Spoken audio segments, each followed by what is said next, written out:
ఆడపిల్ల తల్లి గర్భంలో ఉన్నప్పుడే తన లైఫ్ టైంకి సరిపడా ఎగ్స్ అనేవి ఎస్టాబ్లిష్ అవుతాయి.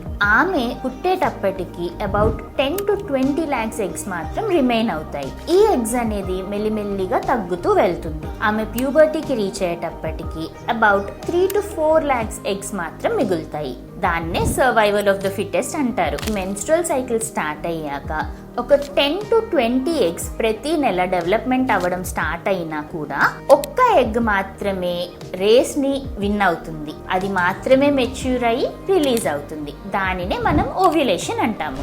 సో ఆన్ ద హోల్ ఒక రిప్రొడక్టివ్ ఏజ్ గ్రూప్ లో అబౌట్ 400 to 500 ఎగ్స్ ఓవ్యులేట్ అయితే మిగతా ఎగ్స్ అన్ని న్యాచురల్ గా డీజెనరేట్ అయిపోతాయి. మీకు ఎన్ని ఎగ్స్ ఉన్నాయో తెలుసుకోవాలనుకుంటున్నారా? There are test available for that. Ask your doctor for 2 tests.